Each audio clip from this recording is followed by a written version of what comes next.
Azərbaycan tələbəsi pul dalınca getməlidir, yoxsa təcrübə? Yığılacaq indi bura intelligentlər, kəllə dolu, cip var. Çoxları Azərbaycanın gəncləri bəyənməsələr də, tələbə adını qazanan kimi evdə maddi vəziyyətləri nə olur olsun, tələbələrimizin çoxsu ofisiantlıq dalınca və yaxud da müxtəlif restoranlara işləməyə gedirlər. Mağazalı verilib çıxarır və kodlaşdırmanın cavablarına baxacaq. Az öncə kodlaşdırmanın cavabını öyrəndim.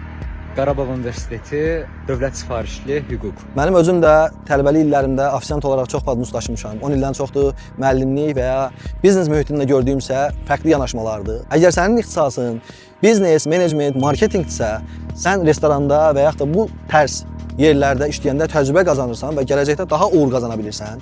Yox, əgər texniki ixtisasa sahibsən, IT kimi, kompüter mühəndisliyi kimi, amma yenə də restoranlarda, kafe shoplarda ofisiantlıqla məşğulsansa, burada artıq gələcəkdə hər hansı bir yerə baş vuranda o iş yeri ondan təcrübə istəyir və nəticədə 0-a var 0, 50-də var 0, 18 yaşında ailəsindən pul almamaq istəyən gənc 22 yaşında çək-çevrə yenidən düşür. Gənclərimizə maddi həm də mənəvi cəhətdən çətinlik olacaq bilirəm, amma daha gözəl olar ki, həm birinci sadaladığım ixtisaslar, həm də ki, texniki ixtisaslar öz ixtisaslarına uyğun təcrübə yerlərinə getsinlər. Maddi qazancları az da olsa.